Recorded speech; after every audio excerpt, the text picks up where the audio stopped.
Hello, everyone. Welcome to the Center for Spiritual Living Victoria Online. My name is Carrie Hunter, and I'm the spiritual director of the center, and it's lovely to have you here with us today. As I'm recording this, it is Sunday afternoon, and we've already had our service this morning. I'm happy to see you at some point if you would like to drop in person on a Sunday at the Cook Street Village Activity Center. But meanwhile, it's good to be with you here online. This morning, my talk was titled Shoot for the Stars. And first of all, I have to say that I haven't been online for a couple of weeks because I've had problems with connections with my internet connectivity. I've had to reboot every 10 minutes or so. So I'm just knowing that this is going to work today, and it's good to be back here with you. So this morning, actually yesterday, I went to a celebration of life service for someone who was very dear to us in our congregation. And it was late in the afternoon, and I'd been going through a whole lot of things because I was to move house and had been packing, and didn't have my talk ready for today. And I was sitting after the service with some of our people and said, I've been kind of thinking there's some miracles going on, and maybe I should be talking about miracles. And one of them said to me, there are all kinds of miracles going on in your life all the time. And I thought about it, and I thought, yeah, that's really so. I live in Sydney in British Columbia, just a wonderful place on the water, and I love this little town. And I was out the other day in my car and was driving on the main street, and there's a place called the Dog Shack. Now, I've lived here for 6 years, and whenever I've driven past it, there's never been a parking spot, but I've seen the Dog Shack, and I thought that it was a place, a pet store, or a place for animal grooming or something like that.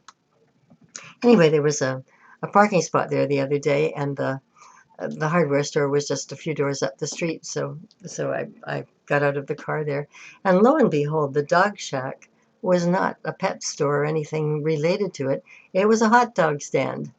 Well, I was amazed, and I thought, I haven't had a hot dog in years.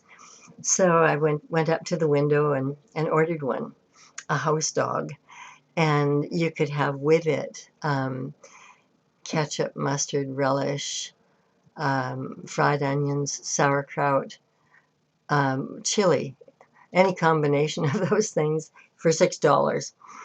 And so I ordered one with mustard, relish, ketchup, and fried onions. Oh, it was the best hot dog I'd ever eaten in my life. It was amazing. And I was sitting in my car eating it, and my phone rang in my car.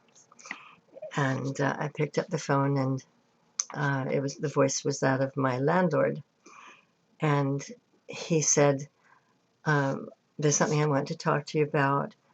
He said, we've taken your condo off the market, and if you'd like to remain there, you can remain there for another year or two. And I was just stunned because I had been preparing for the move. And the strange thing was, I did have a place to go to that was a lot smaller than where I'm presently living. And I was having to get rid of furniture and had furniture for sale, and was having problems packing. And I've never been like that. I've always been really organized, and things got done very systematically. And I had only managed to pack up part of my office, and I booked to move this coming Thursday. So, so I was in a bit of a flap, and all of a sudden to hear I can stay where I am, and I just thought, miracles are happening all around. It's just extraordinary.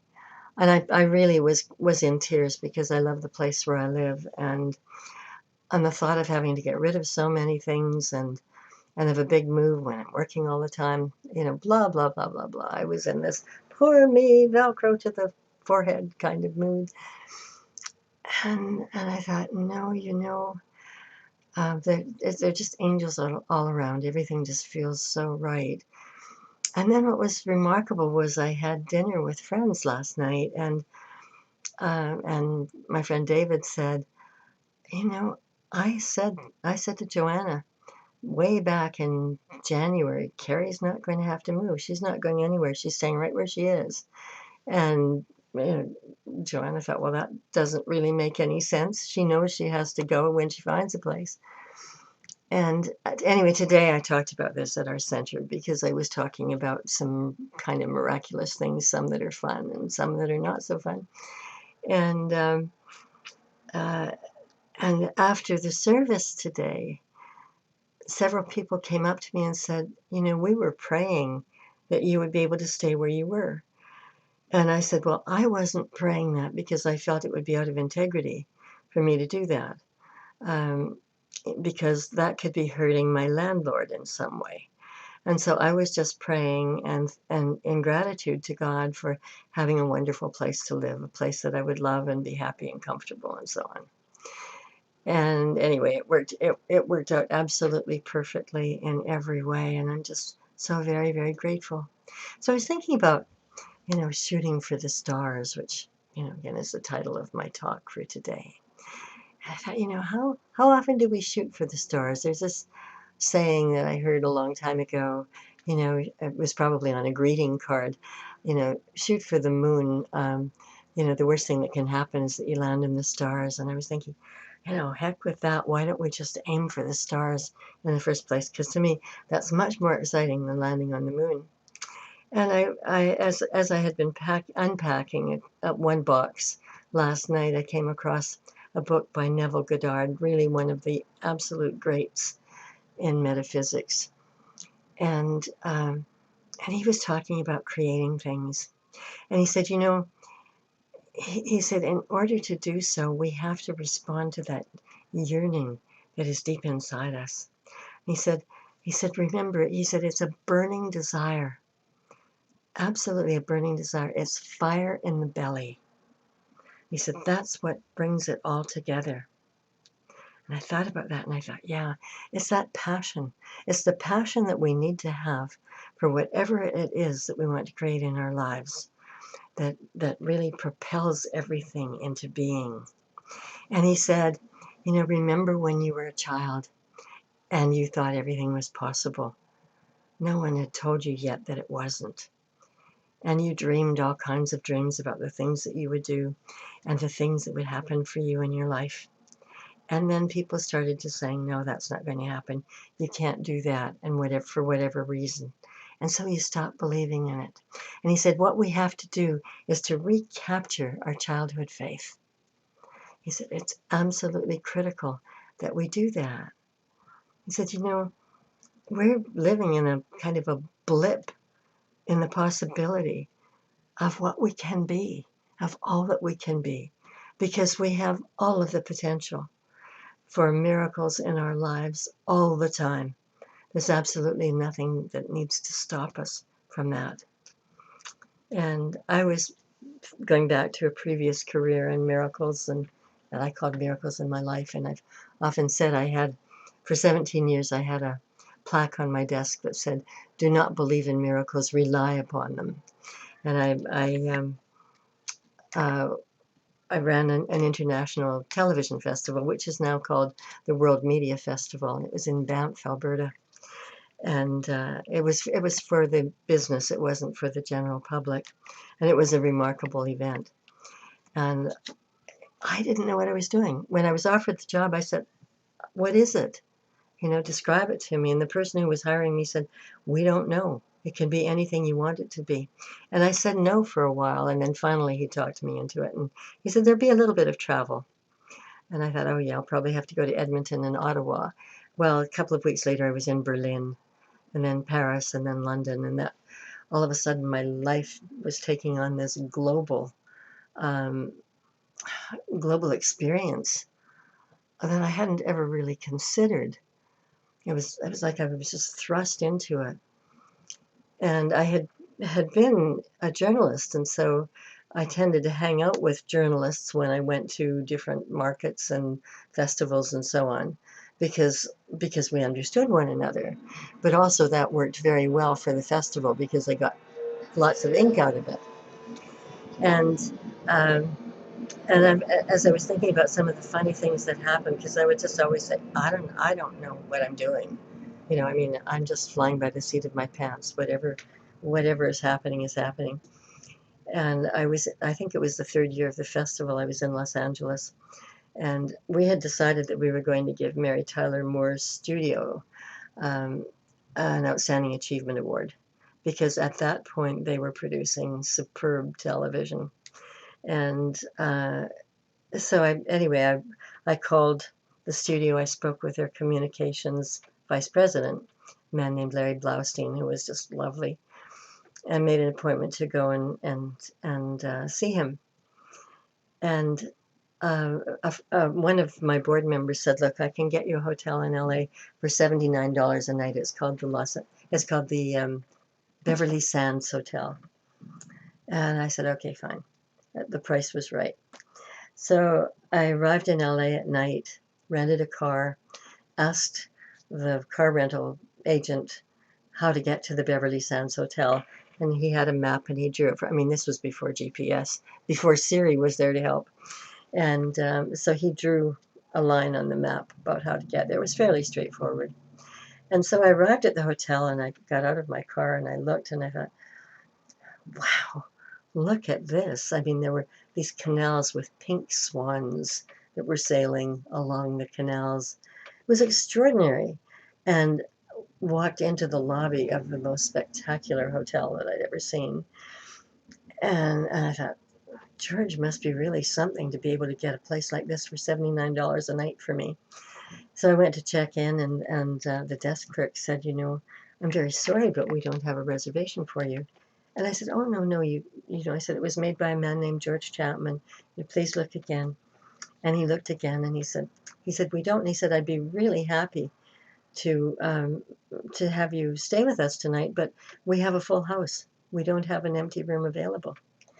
And so he handed me a brochure, and then he said, "It is the Beverly Hills Hotel that you want." And I said, "Oh, no, it's the Beverly Sands." And he said, "Oh."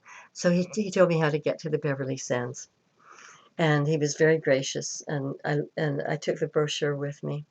Got to the Beverly Sands, which was more like, well, a few steps below a Holiday Inn. Didn't have any swans in the in the courtyard. And anyway, I checked in. I was tired by that time. I sat down. I looked at this brochure, and the rooms this is 1983, I think, 82 or 83. The rooms started at $800 a night. Probably today, 1,500, 2,000. A friend of mine, very dear friend of mine, who became a good friend of mine in the television business, used to take his wife there for their anniversary every year, and they stayed in one of the cottages. And he said it used to cost him $10,000 for a weekend, just to give you some idea of what I first looked at and the place that I checked into. And the next morning, Larry called me from Mary Tyler Moore's studio, and confirming the time. And then he said, "So how's the Beverly Sands?" And I said, "Well, let's just say it isn't the Beverly Hills." And he said, "My dear, the fact that you know the difference means you could make it in LA."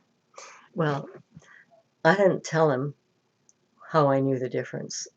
I had no clue if I hadn't been sent to the wrong place, or maybe I could call it the right place to begin with, because Larry was very impressed that this small town girl from Banff, Alberta, would know the difference between the two places. So the next morning, anyway, that morning or that afternoon, I guess it was morning, I went out to the studio and through the studio gates and parked my car, and Larry met me. And we made all of the arrangements for the award and for the celebrities who were going to come to the festival. And then he took me onto the set of Hill Street Blues, a wonderful television show, which many of you may remember from many years ago. And it was their last day of shooting. It was the last show. And they had won a prize in their category, in that category, the dramatic category, at the Banff Festival the previous year. So anyway, Larry took me on set and introduced me to Daniel J. Travanti, the lead actor, call me Danny. Um, who was absolutely wonderful and gracious, and said, oh, he was so excited. He said, oh, we won at Banff last year. And he said, I'm so excited to meet you. And again, here I am. I mean, I knew his name, I knew the show, but I certainly, I wasn't expecting anybody to be excited to meet me. And we had a wonderful conversation. Lovely man. And then Larry took me to watch an episode of the Bob Newhart show being filmed. And at the end of that, he walked me out toward the gate where my car was parked. And the MTM studios are adjacent to CBS studios in LA. And Larry had his back to the CBS gate, and I was facing it. And this little gold Mercedes went through the CBS gate. It was a convertible, and there was a woman in it wearing a scarf over her head and great big sunglasses. And she honked her horn and waved at me. Well, it was just like Banff, I would see people, I wouldn't know who they were because, I'd be distracted or whatever. They'd honk their horn and wave, and I would just wave back. And Larry turned around and looked, and he said, you know Shirley MacLaine? And without even giving it a thought, I mean, there must have been an angel that pushed these words through my mouth. I said, oh, that was in a previous incarnation, and laughed, and we went on talking. And he was just kind of gaping at me. And anyway, I said my goodbyes, and I said, looking forward to seeing you in Banff. So Larry and I were in touch a lot as we were organizing this special award. And we got to know one another over the phone. And so he arrived in Banff with the celebrities and was there for the entire week of the festival. And when he was leaving, he came up to me and he took both my hands in his and he said, my dear, you are the most impressive woman I have ever met. And if you ever strike out on your own, I want to represent you. Well, I could barely keep from laughing. We hugged one another, off he went. And I thought, he has no idea. He has no idea what I don't know. And I mean, I never thought much about these things. They were just things that happened at the time. And Larry, I think it was about a year after that, he went to work for Oprah Winfrey. And we remained friends for quite a long time till he retired, but always on phone. And only recently have I thought about some of those things and thought, how strange and how funny. I mean, I had no experience at all in that area. And yet here I was, and it was like having an angel on every shoulder, pointing me in different directions where I thought I was at the wrong hotel, but it was the right hotel to give me entrance into the MTM studios with what Larry thought were some credentials of some kind. And I laugh about, I mean, there were all kinds of things like that happened to me during my 17 years at the festival. I mean, obviously I learned some things along the way, but there were all kinds of things that were just, how could that have happened? And in the first few years of the festival, the media used to write about the festival. They would call it the Banff, and then they would talk about the magic of the Banff, because there were magical things that seemed to be happening everywhere. Well, this was before I got into ministry. This was before I got into these spiritual teachings. And I just always felt everything was possible. But the way that things presented themselves were often a surprise. And so anyway, it was an interesting career, but I was really led to a more spiritual kind of life. And fancy meeting me here. Fancy meeting me in a place where, in a church center, that is a religion that is based on science. Only at the time that Ernest Holmes founded it, he was talking about science and that it was scientific, but there was not the proof that there is today through quantum physics. And so as I think about these things, I think it was just divine guidance all the way. And so when we want to create these things in our lives, we need to be able to see it in our minds. We need to be able to feel what does it feel like to create that thing in our lives that we want. Does it have, what does it smell like? Is there a smell? What does it taste like? Is there a taste? But it's the feeling, it's the passion. As Neville said, it's the passion that we need to have within us in order to create. And when I think, that we're living in rather perilous times, the need for powerful prayer is so important. We tend to get caught up in worry, and, sometimes I joke, well, why pray when you can worry? And I'm talking to myself some of the time, because certainly I've had my share of worries the last few months, thinking about moving, and at a time when finding a place to live in Victoria at a reasonable rent is not an easy thing to do. So I've been fussing and stressing about that without really being conscious of it, until all of a sudden I wasn't stressing over it. And I'm still kind of in and out of it, because there's that buildup of adrenaline. Anyway, the thing is that what we need to do is prepare. When we're wanting to create something, we have to prepare. And that preparation, there's a wonderful story in 2 Corinthians in the Bible, about King Jehoshaphat, and how his people came to him and said that there were troops that were coming toward them, that were going to attack. And they were going to basically surround them. They were everywhere. And they wanted to take the initiative and take their troops out first with a surprise attack. And Jehoshaphat said, no, that's not going to happen. And then he went inside and he meditated and prayed. And a voice said to him, you're not going to fight. The fight is not yours to fight. And you're going to go out and sing to them. And so the story is that Jehoshaphat went out among the enemy troops and went out singing.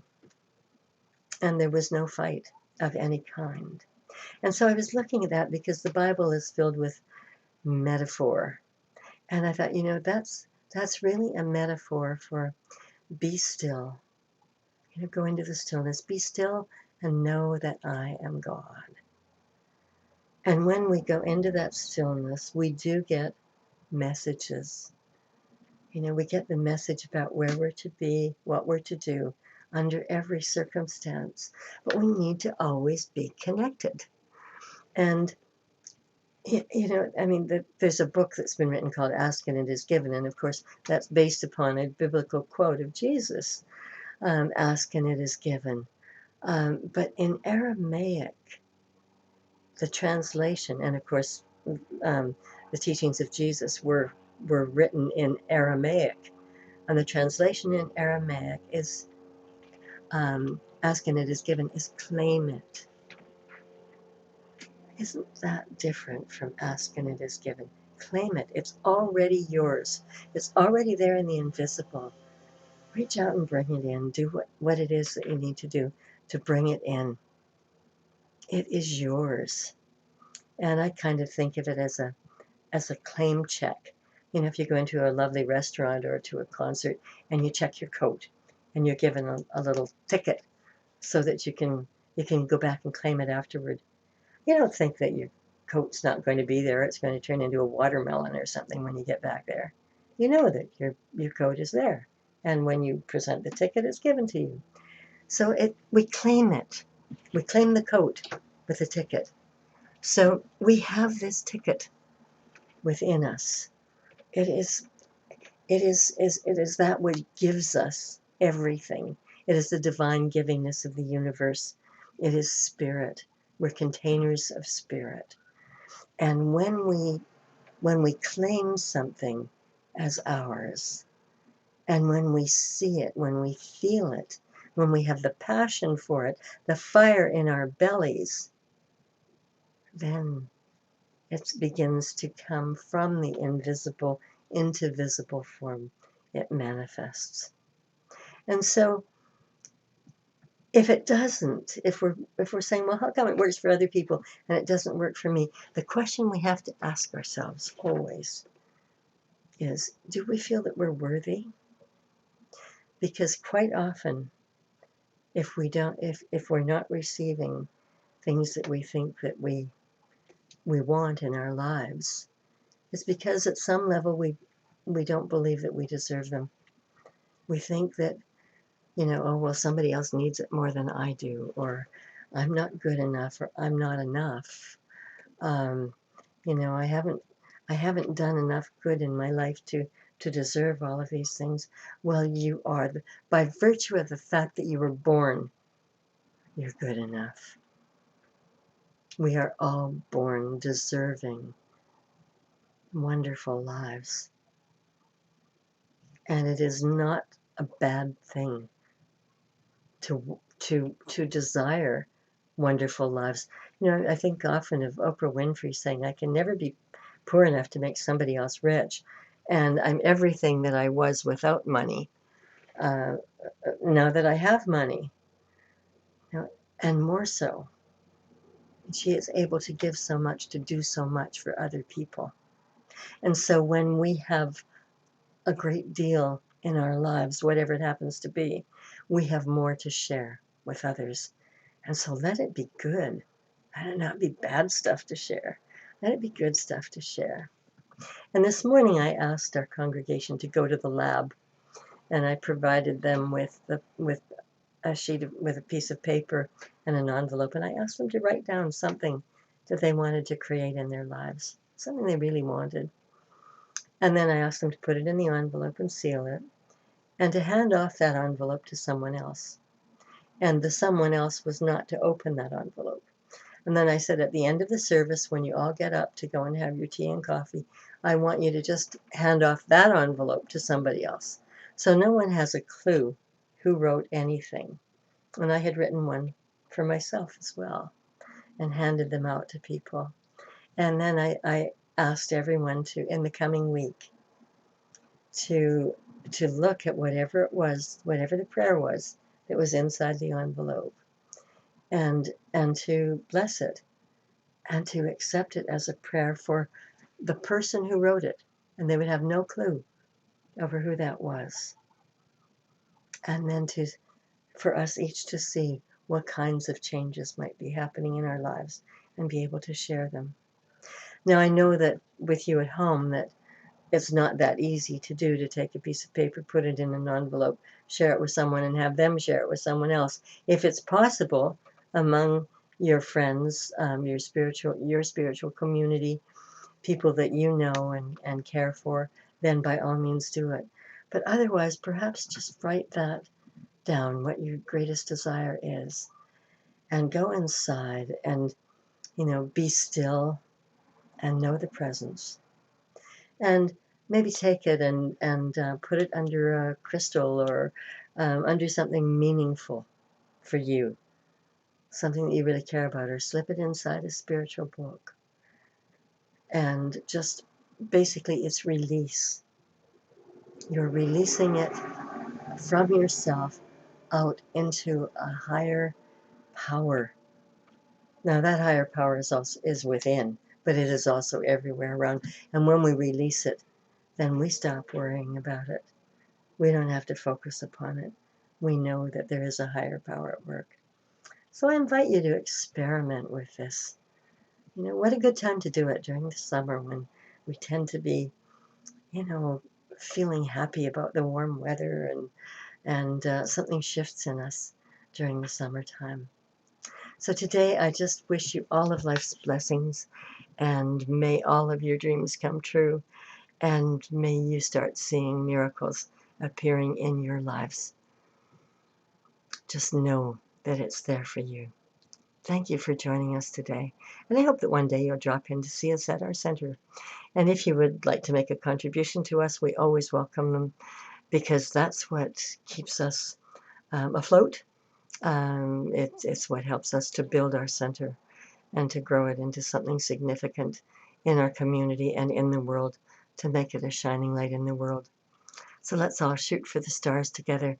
And if you would like to make a donation, you can go to our website at www.cslvictoria.org, and you can make a contribution through PayPal, or below PayPal it will say use your credit card or debit card, and you can click on that as well. Or you can do an e-transfer to donate@cslvictoria.org, and you'll receive a tax receipt at the end of the year for whatever you've donated to us. We really appreciate them. We appreciate you. And I bless you all, and may you have an absolutely wonderful week. And may you start seeing miracles appearing everywhere in your life and remembering some of the ones that have happened along the way, because that's what really, really makes you understand that it's possible. We're all shooting for the stars together, and so it is.